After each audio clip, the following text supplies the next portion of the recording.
عصمت کو ملی ہیں وہ نبی پاک سب کے در صلی اللہ علیہ وسلم کے صدقے میں ہمیں ملی ہیں کہ اللہ تعالیٰ نے عظمت بیان فرمائی کہ آئے گی سب سے آخر میں اور جنت میں سب سے پہلے داخل ہوگی، نیکی کا ارادہ کرے گی اس پر اللہ تعالیٰ اجر عطا فرمائیں گے، اور اگر نیکی کرے گی تو ایک نیکی پر 10 کا اجر ملے گا، ثواب ملے گا۔ پہلی کسی امت کو اللہ تعالیٰ نے یہ فضیلت عطا نہیں فرمائی کہ اس امت کو عطا فرمائی کہ ایک کے بدلے میں 10 کا اجر اور ثواب ملتا ہے، اور کوئی دعا رد نہیں ہوتی، آئے گی سب سے آخر میں اور سب سے پہلے جنت میں داخل ہوگی۔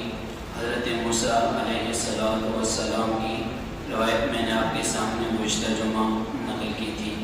اس میں ہم جتنا بھی اللہ تعالیٰ کا شکر ادا کریں وہ کم ہے کہ ہمیں اپنے محبوب پیغمبر صلی اللہ علیہ وسلم کی امت میں پیدا فرمایا۔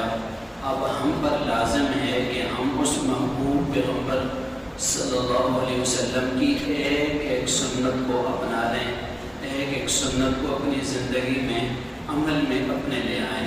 یہ ہم سب پر لازم ہے کہ اس محبوب پیغمبر صلی اللہ علیہ وسلم کے ساتھ وفا کرتے ہوئے ہم زندگی گزاریں۔ اللہ تعالیٰ نے اپنے محبوب پیغمبر صلی اللہ علیہ وسلم کو بڑی شان، بڑی عظمت، بڑی رفتیں، بڑے اہتمام کے ساتھ اس کائنات میں بھیجا ہے۔ عالم ارواح سے لے کر کے آپ صلی اللہ علیہ وسلم کی ولادت تک ہر دور میں اللہ تعالیٰ نے اپنے محبوب پیغمبر صلی اللہ علیہ وسلم کا تذکرہ فرمایا ہے، آپ کی شان اور عظمت کو بلند فرمایا ہے اور بڑے اہتمام کے ساتھ بھیجا ہے۔ نبی پاک صلی اللہ علیہ وسلم کی حدیث پاک ہے، الخصائص الکبریٰ اور دیگر احادیث کی کتابوں میں منقول ہے۔ آپ صلی اللہ علیہ وسلم نے فرمایا کہ اللہ تعالیٰ نے میرے سلسلہ نسب کو پاک رکھا۔ توجہ ہے حضرات کی؟ اونچی آواز سے توجہ ہے نا؟ بڑے غور سے سنیے گا۔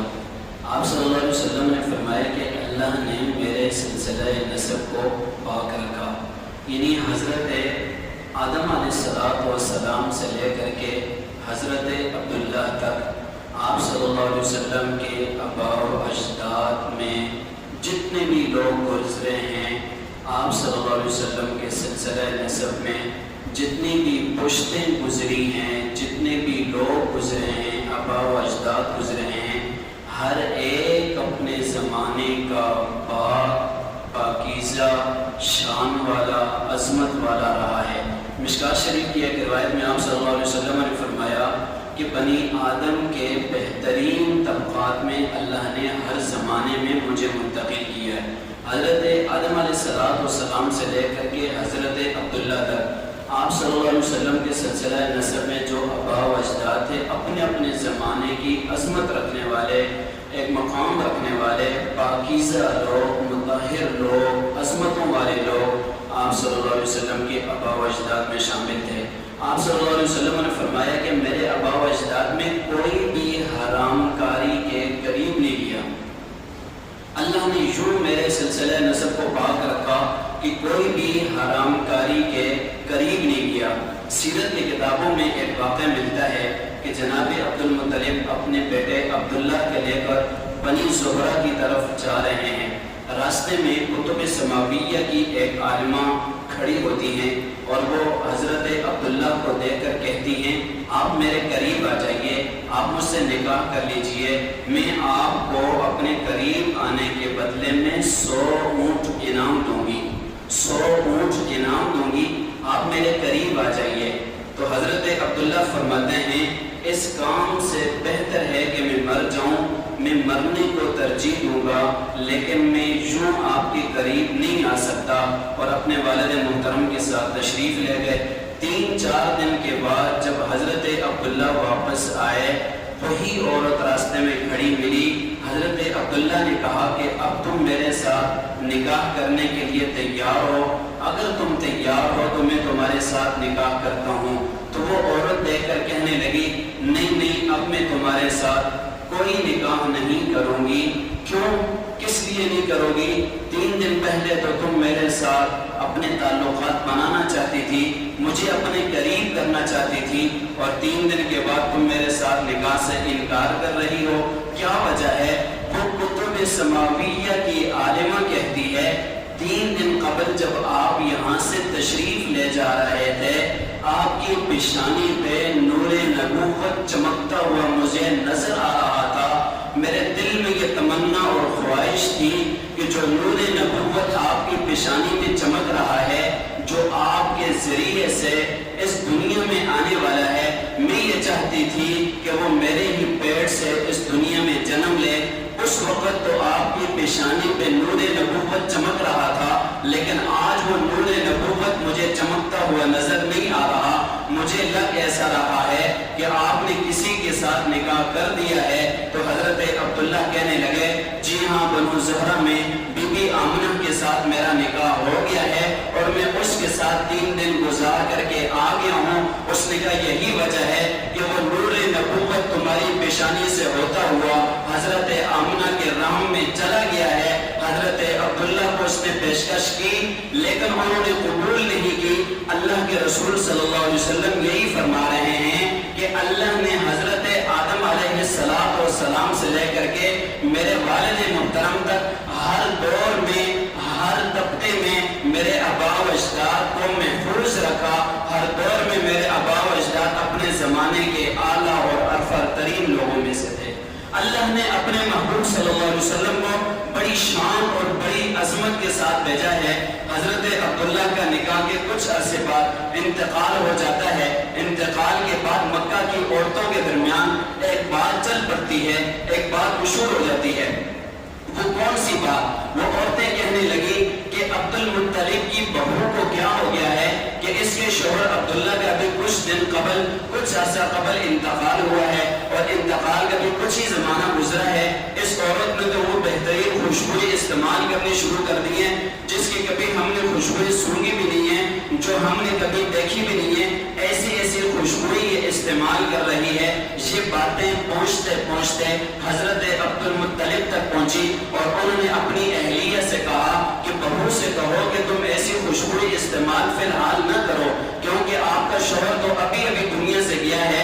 لوگ باتیں کر رہے ہیں، عورتوں کے اندر باتیں اٹھ رہی ہیں۔ جب بی بی آمنہ سے حضرت عبد المطلب نے خود کہا کہ بہو ابھی فی الحال ایسی خوشبوئیں استعمال نہ کرو جو تم استعمال کر رہی ہو، تو بی بی آمنہ رضی اللہ تعالی عنہا نے فرمایا، ابا جان آپ خوشبوئیں کی بات کرتے ہیں، آپ خوشبوؤں کی بات کرتے ہیں، جب سے یہ بچہ میرے پیٹ میں آیا ہے، جو کچھ میں دیکھ رہی ہوں، جو حالات میرے ساتھ پیش آ رہے ہیں، جو مشاہدات میں دیکھ رہی ہوں، اگر میں آپ کو بتاؤں آپ مجھے دیوانہ کہنا شروع کر دیں گے، آپ مجھے دیوانی کہیں گے، آپ مجھے پاگل کہیں گے۔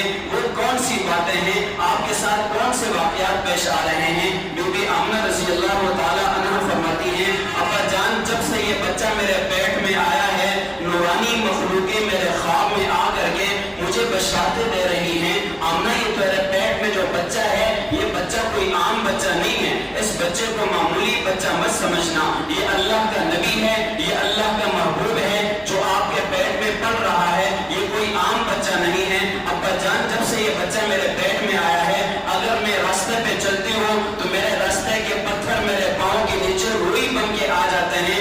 ابا جان جب میں راستے میں چلتی ہوں تو راستوں سے خوشبو مہکتی ہے۔ ابا جان جب میں اپنی سہیلیوں کے ساتھ کنویں پہ پانی بھرنے جاتی ہوں تو میری سہیلیاں کنویں میں ڈول ڈھال کر کے پانی نکالتی ہیں، لیکن جب میری باری آتی ہے میں پانی ڈالنے کے لیے ڈھول ڈالتی ہوں، ڈھول اس کے تہ تک بعد میں پہنچتا ہے، پانی پہلے میرے قدموں تک پہنچ جاتا ہے۔ ابا جان جب سے یہ بچہ میرے پیٹ میں آیا ہے، اگر میں راستے پہ چلتی ہوں، شجر اور حجر مجھے جھک جھک کر کے سلام پیش کرتے ہیں، ہر طرف سے مجھے سلامی کی آوازیں آتی ہیں۔ ابا جان جب سے بچہ میرے پیٹ میں آیا ہے، اگر میں دھوپ میں چلتی ہوں تو بادل مجھ پر سائے کر کے چلتا ہے۔ ابا جان جب سے یہ بچہ میرے پیٹ میں آیا ہے، اگر میں راستے پہ چلتی ہوں تو خوشبوئیں مہکتی ہیں، مجھے خوشبوئیں محسوس ہوتی ہیں۔ ابا جان اس سے بھی بڑھ کر کے آپ کو بتاؤں، جب سے یہ بچہ میرے پیٹ میں آیا ہے، اگر میں زمین پر تھوکتی ہوں تو اس لعاب سے بھی خوشبوئیں مہکتی ہیں۔ حضرت عثمان بن ابو العاص رضی اللہ تعالی عنہ کی والدہ محترمہ نبی پاک صلی اللہ علیہ وسلم کی ولادت کے وقت آپ علیہ السلام کی والدہ کے قریب تھی، وہ فرماتی ہیں جس صبح کو آمنہ کا لال حضرت محمد رسول اللہ اس دنیا میں تشریف لائے تو سارا کمرہ نور سے بھر گیا، سارا کمرہ نور سے منور ہو گیا۔ لیکن صرف نور سے منور نہیں ہوا بلکہ اسی نور کے اندر، اسی چمکتے ہوئے نور کے اندر اللہ نے شام کے محلات دکھائے۔ گویا آپ علیہ السلام کی پیدائش کے ساتھ ہی اللہ نے شام کے محلات دکھا کر کے بتا دیا کہ اب میرا وہ پیغمبر اس دنیا میں آ چکا ہے جس کا دین شام کے محلات تک بھی پہنچے گا، کسر و کسرا پر بھی غلبہ حاصل کرے گا۔ حضرت آمنہ رضی اللہ تعالی عنہا اور کے بعد سے حضرت عثمان بن ابو العاص کی والدہ محترمہ موجود تھی، وہ کہتی ہیں کہ ہم نے دیکھا گھر سے باہر بھی روشنیاں چمک رہی ہیں، جب میں نے گھر سے باہر سر نکال کر کے دیکھا تو میں حیران رہ گئی، آسمان کے تارے بھی زمین کے قریب سے قریب تر ہوتے جا رہے ہیں۔ مجھے لگ ایسا رہا تھا گویا آسمان کے تارے بھی زمین کو سلامی پیش کر رہے ہیں۔ آپ علیہ السلام کی جب ولادت ہوئی تو یہ گائیا اس وقت قریب تھی، یہ کہنے لگی کہ میں بچے کو اٹھانے کے لیے گئی تاکہ بچے کو صاف کر سکوں، بچے کو نہلا دھلا سکوں، لیکن میں اس بات کو دیکھ کر کے بڑی حیران رہ گئی، بچہ بالکل پاک پڑا ہوا ہے، بچہ بالکل پاک بستر پر رکھا ہوا ہے اور اس سے خوشبوئیں مہک رہی ہیں، خوشبوئیں پھوٹ رہی ہیں۔ حضرت آمنہ نے جب اپنے بچے کو اٹھانا چاہا تو دیکھا آپ صلی اللہ علیہ وسلم کس حالت میں ہے۔ سیرت کی کتابوں میں آتا ہے، احادیث کی کتابوں میں آتا ہے کہ نبی پاک صلی اللہ علیہ وسلم سجدے کی کیفیت میں بستر پر لیٹے ہوئے ہیں۔ گویا آپ صلی اللہ علیہ وسلم نے دنیا میں آتے ہی اللہ کے سامنے سجدہ کر کے بتا دیا ہے اب اللہ کا وہ آخری پیغمبر آ چکا ہے جو ساری کائنات کو در در کے سجدوں سے اٹھا کر کے ایک اللہ کے سامنے جھکانے والا ہے، وہ نبی اللہ کے اس دنیا میں آ چکا ہے۔ اللہ نے اپنے محبوب پیغمبر صلی اللہ علیہ وسلم کو بڑی شان اور بڑی عظمت کے ساتھ بھیجا ہے۔ ترمذی شریف کی روایت ہے، حضرت عباس رضی اللہ تعالی عنہ ایک مرتبہ نبی پاک صلی اللہ علیہ وسلم کے پاس بڑے غمگین حالت میں آئے اور آ کر کے کہنے لگے بھتیجے مکہ کے لوگ بڑی عجیب عجیب باتیں کر رہے ہیں، بڑی عجیب عجیب باتیں کر رہے ہیں، ان کی باتیں سن کر کے دل بڑا دکھتا ہے۔ چچا جان کون سی باتیں کر رہے ہیں؟ میرے بھتیجے مکہ کے لوگ کہہ رہے ہیں اگر اللہ نے کسی کو مکہ میں نبی بنا کر ہی بھیجنا تھا تو محمد کے علاوہ اور کوئی نہیں تھا، اللہ جسے نبی بنا کر بھیجتے محمد کے علاوہ بھی تو اللہ کسی کو نبی بنا کر کے بھیج سکتے تھے۔ نبی پاک صلی اللہ علیہ وسلم نے چچا دان کی جب یہ باتیں سنی، آپ صلی اللہ علیہ وسلم بنے ہوئے اس منبر پہ تشریف فرما ہوئے، آپ صلی اللہ علیہ وسلم نے اپنے صحابہ سے پوچھا صحابہ مجھے بتاؤ مجھے جانتے ہو میں کون ہوں؟ مجھے جانتے ہو میں کون ہوں؟ صحابہ نے عرض کی کہ یا رسول اللہ آپ اللہ کے رسول ہیں۔ آپ صلی اللہ علیہ وسلم نے فرمایا جی ہاں میں اللہ کا رسول ہوں، لیکن میں محمد ابن عبداللہ ابن عبد المطلب ہوں۔ لوگ یہ سمجھتے ہیں کہ اللہ نے مجھے ویسے ہی دنیا میں بھیج دیا، نہیں، اللہ نے مجھے ویسے دنیا میں نہیں بھیجا، اللہ نے دنیا میں مجھے ویسے نہیں بھیجا، اللہ نے مجھے بڑے اہتمام کے ساتھ دنیا میں بھیجا ہے۔ مشکات شریف کی روایت ہے، آپ علیہ السلام نے فرمایا اللہ نے جب مجھے دنیا میں بھیجنے کا ارادہ فرمایا سب سے پہلے میرے لیے مخلوق کا انتخاب ہوا، اللہ نے میرے لیے اس مخلوق کا انتخاب فرمایا جو تمام مخلوقات میں سب سے اعلیٰ اور اشرف تھی، یعنی حضرت انسان کا انتخاب ہوا، اور پھر انسانوں میں اللہ نے مجھے اس طبقے میں پیدا فرمایا جو سب سے اعلیٰ اور ارفع اللہ کے قریب تک کا تھا، یعنی حضرت انبیاء علیہ السلام، اور ان تمام انبیاء کا اللہ نے مجھے سردار بنایا، ان تمام انبیاء کا اللہ نے مجھے سردار بنایا۔ اور جب میرے نبی نے فرمایا کہ اللہ نے جب مجھے اس دنیا میں بھیجنا چاہا، دنیا کے اندر جگہ دو تھی جہاں اللہ نے مجھے بھیجنا تھا، ایک عرب اور ایک عجم۔ عجم کہتے ہیں گونگے پن کو اور عرب کہتے ہیں فصاحت اور بلاغت والی جگہ کو، چونکہ نبی فصیح اور بلیغ ہوتا ہے، اس لیے نبی کے بھیجنے کے لیے جس علاقے کا اور جس شہر کا اور جس جگہ کا انتخاب ہوا وہ عرب تھا۔ اللہ نے اپنے نبی کے لیے عرب کا انتخاب فرمایا، چونکہ عرب کے اندر شہر بہت سارے تھے، ان تمام شہروں کے اندر میں سے کس شہر میں اپنے حبیب صلی اللہ علیہ وسلم کو بھیجنا ہے، اس اس شہر کا انتخاب بھی اللہ نے آسمان پر کیا. شہر بہت سارے تھے، ان تمام شہروں میں سے اللہ نے مکہ کا انتخاب فرمایا. مکہ کو عربی میں بکہ کہتے ہیں. ان اول بیت وضع للناس للذی ببکہ، مکہ کو عربی میں بکہ کہتے ہیں، اور بکہ کہتے ہیں سب سے درمیانی جگہ، جو زمین میں سب سے درمیانی جگہ ہے اس کو کہتے ہیں بکہ. اللہ نے اپنے حبیب صلی اللہ علیہ وسلم کو بکہ یعنی مکہ میں بھیجا. کیوں بھیجا؟ اس لیے کہ سراجا منیرا، میرے نبی صلی اللہ علیہ وسلم ہدایت کے چمکتے ہوئے چراغ تھے، ہدایت کے روشن چراغ تھے. میرے نبی کی ہدایت کی روشنی نے مغرب میں بھی جانا تھا، مغرب میں بھی جانا تھا، شمال میں بھی جانا تھا، مشرق میں بھی جانا تھا، جنوب میں بھی جانا تھا. اس لیے اللہ نے اپنے حبیب صلی اللہ علیہ وسلم کے لیے مکہ شہر کا انتخاب فرمایا. اور پھر مکہ شہر کے اندر چونکہ حضرت اسماعیل علیہ السلام آ کر کے آباد ہوئے تھے، حضرت اسماعیل علیہ السلام کی اولاد کے 44 قبیلے مکہ میں آباد تھے.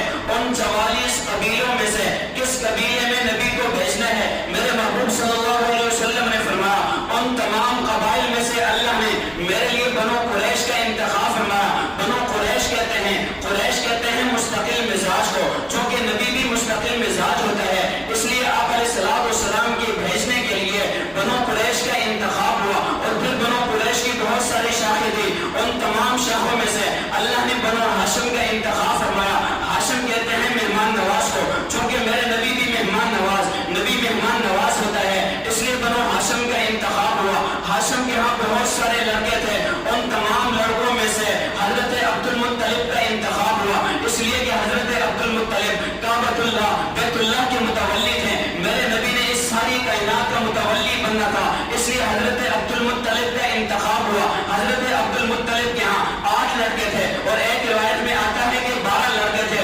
ان تمام 12 لڑکوں میں سے ایک کا نام عبد الشمس تھا، ایک کا نام عبد اللہ تھا، ایک کا نام عبد العزہ تھا، ایک کا نام حمزہ تھا، ایک کا نام عباس تھا.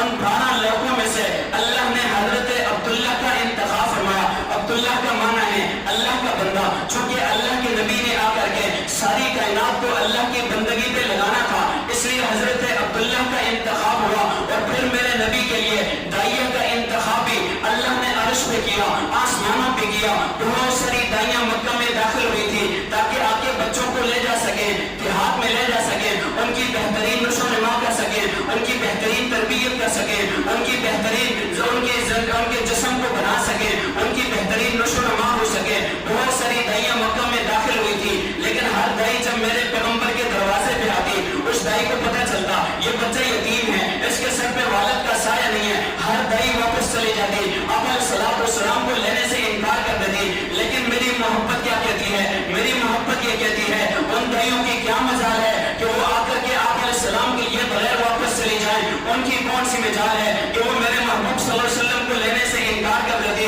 ان دائیوں کا انتخاب ہوا ہی نہیں تھا. اللہ نے آسمان پہ حلیمہ سعدیہ کا انتخاب فرمایا ہوا تھا، حلیمہ سعدیہ کے قبیلہ کا انتخاب فرمایا ہوا تھا. حلیمہ سعدیہ کہتے ہیں بردبار اور تدبر والی، حکمت اور بصیرت والی عورت. چونکہ میرا نبی بھی تدبر اور حکمت والا تھا، اس لیے داعیہ کا انتخاب بھی اللہ نے عرش پر کیا. اور پھر مجھے کہنے دیجئے اللہ نے میرے محبوب صلی اللہ علیہ وسلم کے نام کا انتخاب بھی آسمانوں پہ کیا، عرش پہ کیا. حضرت آدم علیہ السلام کی جب آنکھ کھلتی ہے اللہ اس میں روح ڈالتے ہیں، روح ڈالتے ہی جب آنکھ کھلتی ہے عرش پہ لکھا ہوا پاتے ہیں لا الہ الا اللہ محمد الرسول اللہ. آپ علیہ السلام کی جب پیدائش ہوئی اللہ نے حضرت عبد المطلب کے دل میں یہ بات ڈالی کہ بچے کا نام محمد رکھو. عرب کے گستاخوں، فرعون کے گستاخوں، تم میرے نبی کی گستاخی کرتے ہو، تم میرے نبی کی توہین کرتے ہو. میرے نبی کا نام تو محمد ہے. محمد کہتے ہیں جس کی تعریف کی جائے، چاہے کسی کا ارادہ ہو نہ ہو، کوئی پسند کرے یا نہ کرے، ارادہ ہو یا نہ ہو، دوست ہو دشمن ہو، جو بھی اپنی زبان سے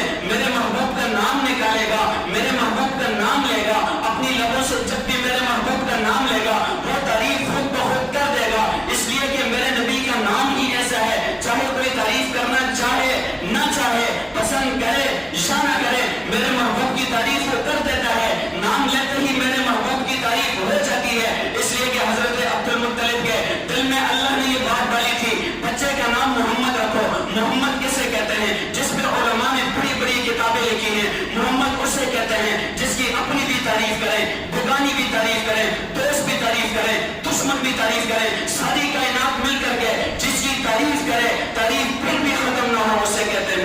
رسول اللہ صلی اللہ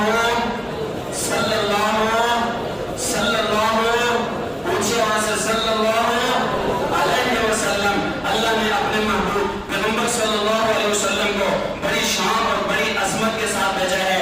اللہ نے اپنے حبیب صلی اللہ علیہ وسلم کو بھیجا سب سے آخر میں ہے لیکن بڑے اہتمام کے ساتھ بھیجا ہے. کائنات کے اندر اللہ نے 1,24,000 انبیاء بھیجے. ہر نبی کی یہ ذمہ داری تھی جہاں وہ اللہ کی توحید کی دعوت دیتا, اپنی رسالت کی دعوت دیتا, وہیں پر آمنہ کے لال حضرت محمد مصطفیٰ احمد مصطفیٰ امام الانبیاء خاتم الانبیاء فخر العالم صلی اللہ علیہ وسلم کے آنے کی بشارت اور خوشخبری دیتا. آپ علیہ الصلوۃ والسلام کو امتی بننے کی تلقین کرتا. اللہ نے میرے نبی کو بڑی شان اور بڑی عظمت کے ساتھ اور بڑے اہتمام کے ساتھ بھیجا ہے.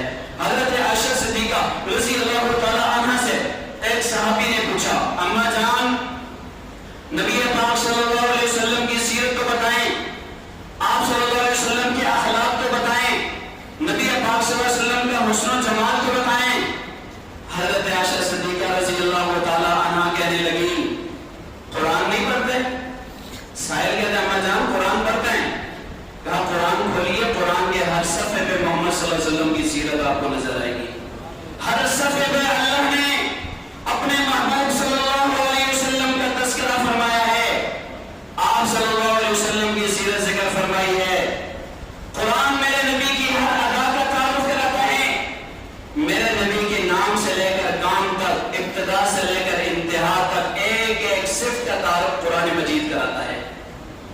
آپ قرآن مجید کے دروازے میں جا کر کے اپنے محبوب صلی اللہ علیہ وسلم کا تعارف پوچھئے, قرآن آپ کو آپ کے نبی کا تعارف کرائے گا. اللہ نے اپنے محبوب صلی اللہ علیہ وسلم کو ویسے نہیں بھیجا, بڑی شان اور بڑی عظمت کے ساتھ بھیجا ہے. آپ قرآن سے پوچھئے میرے نبی صلی اللہ علیہ وسلم کا نام بتائیے, قرآن نبی کے نام کا تعارف کرائے گا. محمد الرسول اللہ, قرآن میرے نبی کی نبوت اور رسالت کا تعارف کرائے گا. یا ایھا الرسول بلغ ما انزل الیک من ربک وان لم تفعل فما بلغت رسالتہ. قرآن میرا نبی آخری نبی ہے, اب قیامت تک کسی نبی نے نہیں آنا. جو بھی آئے گا وہ گستاخ ہو سکتا ہے, دجال ہو سکتا ہے, کذاب ہو سکتا ہے, نبی اور رسول نہیں ہو سکتا. کیوں؟ اس لیے کہ میرا نبی آخری نبی ہے. قرآن تو کیا کہتا ہے؟ قرآن بتلائے گا ما کان محمد ابا احد من رجالکم ولکن رسول اللہ وخاتم النبیین. قرآن نبی کی ختم نبوت کا تعارف بھی کرائے گا. آپ قرآن سے پوچھئے حضور علیہ الصلوۃ والسلام کا چہرہ کیسا تھا, قرآن اپنے محبوب صلی اللہ علیہ وسلم کے چہرے کا تعارف کرائے گا. بس میرے نبی کی زلفیں کیسی تھی, قرآن حضور علیہ الصلوۃ والسلام کی بکھری ہوئی ان زلفوں کا, لہلہاتی ہوئی ان زلفوں کا, ان سیاہ زلفوں کا تعارف کرائے گا. واللیل اذا سجا, قرآن نبی کے بچپن کا تعارف کرائے گا. الم یجدک یتیما فآویٰ, قرآن میرے نبی کے سینے کا تعارف کرائے گا. الم نشرح لک صدرک, قرآن میرے نبی کی پیٹھ کا تعارف کرائے گا. ووضعنا عنک وزرک, قرآن میرے نبی کے اخلاق کا تعارف کرائے گا. انک لعلی خلق عظیم, قرآن میرے نبی کی آنکھوں کا تعارف کرائے گا. ما زاغ البصر وما طغیٰ, قرآن میرے نبی کے دندان کا تعارف کرائے گا. یاسین, جی ہاں قرآن میرے نبی کی زبان کا تعارف کرائے گا. لا تحرک بہ لسانک لتعجل بہ, قرآن میرے نبی کے ہونٹوں کا تعارف کرائے گا. ولسانہ وشفتین, قرآن میرے نبی کے شہر کا تعارف کرائے گا. لا اقسم بہذا البلد, قرآن میرے نبی کے قدموں کا تعارف کرائے گا. وانت حل بہذا البلد, قرآن میرے نبی کی عظمت بتائے گا. ورفعنا لک ذکرک, قرآن میرے نبی کا زمانہ بتائے گا. والعصر, قرآن میرے نبی کی شان بتائے گا. انا اعطیناک الکوثر, قرآن میرے نبی کی عظمت بتائے گا. ان هو الا وحی یوحی, قرآن میرے نبی کا کمل کا تعارف کرائے گا. یا ایھا المزمل, قرآن میرے نبی کی کملی کا تعارف کرائے گا.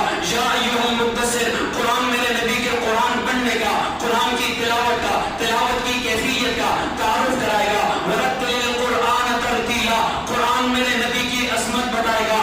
انا اعطیناک الکوثر, قرآن میرے نبی کے صحابت کا تذکرہ کرے گا. فإن آمنوا بمثل ما آمنتم به فقد اهتدوا, اولئک هم المفلحون, اولئک هم الراشدون, اولئک هم الفائزون, اولئک الذین امتحن اللہ قلوبهم للتقوی. قرآن میرے نبی کی ازواج کا, میرے نبی کے عقد میں, میرے نبی کے نکاح میں آنے والی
سیرت کی کتابوں میں آتا ہے آپ علیہ السلام کے دادا محترم حضرت عبد المطلب نے خواب دیکھا اور خواب دیکھ کر کے بڑے پریشان ہوئے.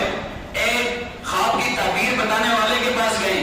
میں نے خواب دیکھا ہے. کون سا خواب دیکھا ہے؟ میں خواب میں دیکھتا ہوں میری پیٹھ سے سونے کی یا چاندی کی ایک زنجیر نکلتی ہے جو آسمان تک جاتی ہے اور پھر اس کا ایک سرا مشرق میں جاتا ہے، مغرب میں جاتا ہے، شمال میں جاتا ہے، جنوب میں جاتا ہے. پھر وہ زنجیر ایک درخت کی صورت اپنا لیتی ہے، ایک درخت کی حالت میں آ جاتی ہے. اس کے خوبصورت پتے ہوتے ہیں، نورانی پتے ہوتے ہیں اور پھر جیسے سورج کی روشنی ہے سورج سے بھی زیادہ روشن اس درخت کے پتے ہوتے ہیں. اور پھر میں نے دیکھا لوگ دائیں سے بھی آ رہے ہیں، بائیں سے بھی آ رہے ہیں، یعنی مشرق اور مغرب، شمال جنوب سے لوگ آ کر کے اس درخت کے نیچے جمع ہو جاتے ہیں.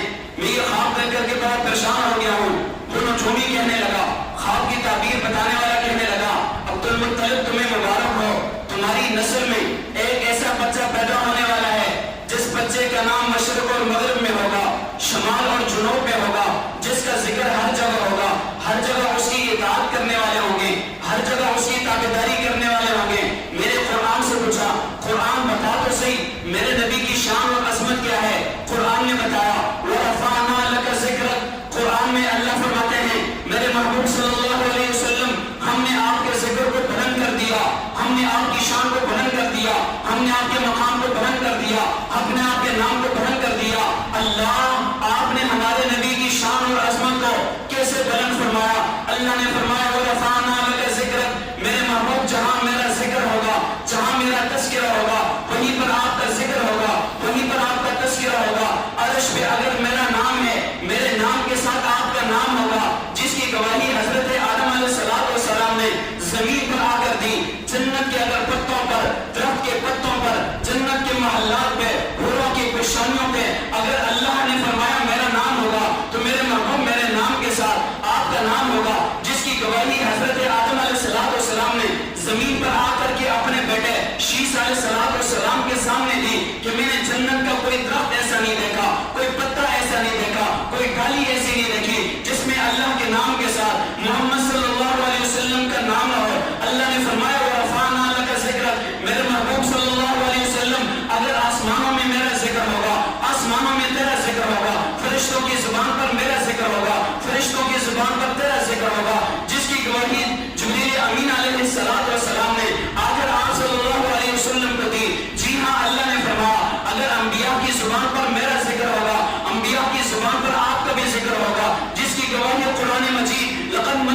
نیچے رہ گئے، جوتے اوپر چلے گئے، سدرۃ المنتہا نیچے رہ گیا، جوتے بھی اوپر چلے گئے، میرا نبی بھی اوپر چلا گیا، اور تم نے تو بہت بڑی جسارت کی ہے، بہت بڑی جرأت کی ہے۔ ہم مسلمانوں کے نزدیک اگر کوئی شخص ہمارے نبی کی جوتی کی بھی توہین کرتا ہے وہ بھی واجب القتل ہوتا ہے، اس کی سزا بھی سزائے موت ہے جو ہمارے نبی کی جوتی کی توہین کرتا ہے۔ اور تم نے تو بہت بڑی جسارت کی ہے، تم نے تو بہت بڑی جرأت کی ہے، ہمارے نبی کے خاکے بنانے کی کوشش کی، خاکے بنانے کے اعلان کر رہے ہو۔ انشاءاللہ دنیا میں بھی تم اپنے انجام کو پہنچو گے، آخرت میں بھی اپنے انجام کو پہنچو گے انشاءاللہ۔ مسلمان جتنا بڑا گنہگار کیوں نہ ہو، بے نمازی ہو سکتا ہے، گنہگار ہو سکتا ہے، لیکن نبی کی محبت اس کے دل میں اتنی ہوتی ہے، جو بھی رسول اللہ کی توہین کرتا ہے مسلمان اپنی جان پہ کھیل کر اپنی نبی کی عزت کا تحفظ کرتا ہے۔ اور گستاخی کرنے والوں، مجھے کسی نے کہا کہ فرانس کے بارے میں تحقیقی رپورٹ یہ ہے کہ وہاں 60% لوگ بغیر باپ کے پیدا ہوتے ہیں۔ کتنے فیصد لوگ؟ 60% لوگ بغیر باپ کے پیدا ہوتے ہیں۔ میں نے کہا میں کسی تحقیقاتی رپورٹ کو، کسی تحقیقی رپورٹ کو نہیں مانتا، میرا ایمان قرآن پر ہے۔ میں قرآن سے پوچھوں گا قرآن بتا میرے نبی کی توہین کرنے والے، گستاخی کرنے والے کیسے لوگ ہیں؟ اٹھائیے سورہ قلم، پہلے ہی چند آیات میں اللہ نے میرے نبی کے گستاخوں کا ذکر کیا، ان پر اللہ نے غضب کا، غصے کا اظہار فرمایا، اور ساتھ ہی گستاخوں کا ذکر کرتے کرتے اللہ نے فرمایا وَتُلِّمْ بَعْدَ ذَلِكَ زَنِيمٌ۔ اٹھائیے تفسیر کی کتابیں، قرآن کی تفسیر اٹھائیے، زنیم کا ترجمہ پڑھ لیجئے۔ زنیم کہتے ہیں اس شخص کو جو بغیر باپ کے پیدا ہو، جس کا باپ معلوم نہ ہو۔ قرآن یہ کہتا ہے جو نبی کی توہین اور گستاخی کرتا ہے وہ بغیر باپ کے پیدا ہوتا ہے، وہ حلال تو ہو ہی نہیں سکتا۔ یہ میں نہیں کہتا، جذبات میں نہیں کہتا، اللہ کا قرآن پڑھ کے سنا رہا ہوں، گھروں میں جا کے اٹھا کے پڑھ لیجئے گا، تفسیر اٹھا لیجئے گا، زنیم کا ترجمہ دیکھ لیجئے گا۔ جس نے میرے نبی کی ولید بن مغیرہ نے توہین کی تھی، اللہ نے فرمایا زنیم بغیر باپ کے پیدا ہوا ہے، یعنی اس کی نسبت حرام کی طرف ہے۔ تو پتہ یہ چلا جو بھی نبی کی یا صحابہ کی گستاخی کرتا ہے وہ حلال کا نہیں ہوتا، اس لیے کہ کوئی بھی حلال کا اتنی بڑی جسارت کرنے کی جرأت کر ہی نہیں سکتا، چاہے مسلمان ہو یا کافر ہو۔ جو بھی رسول اللہ کی گستاخی کرتا ہے، گستاخی کرنے والے کا باپ معلوم نہیں ہوتا۔ تم نے تو بہت بڑی جرأت کی ہے، جسارت کی ہے، تم حلال کے ہو ہی نہیں سکتے ہو۔ افسوس یہ ہے کہ تم مسلمانوں سے ہو بہت دور، لیکن میرا ایمان ہے محمد عربی کا غلام جہاں کہیں بھی ہوگا جان پہ کھیل جائے گا، اپنے نبی کی عزت کا تحفظ کرے گا، اپنے نبی کا دفاع کرے گا، اس لیے کہ رسول اللہ سے بڑھ کر ہمارے نزدیک کائنات کی کوئی چیز نہیں ہے۔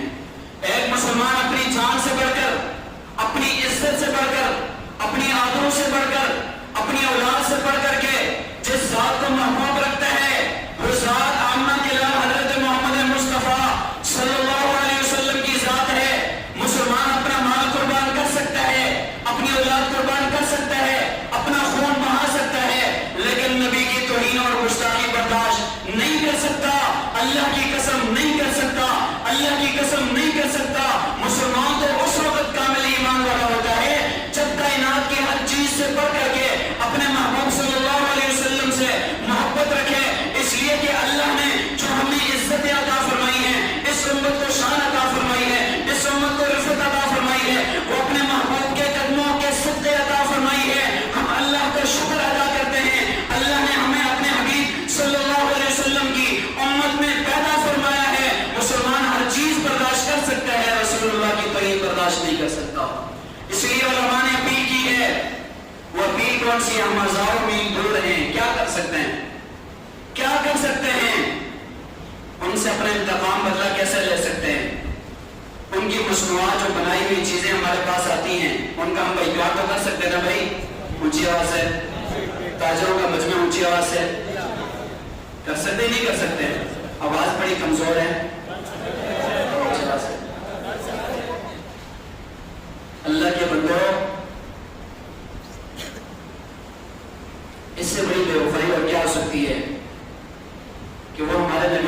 واقعے بنائیں، کارٹون بنائیں اور ان کی ملک کی بنی ہوئی چیزیں ہم بیچیں، فروخت کریں اور اس سے منافع کمائیں، یہ ایمانی غیرت کا تقاضا ہو سکتا ہے بھائی؟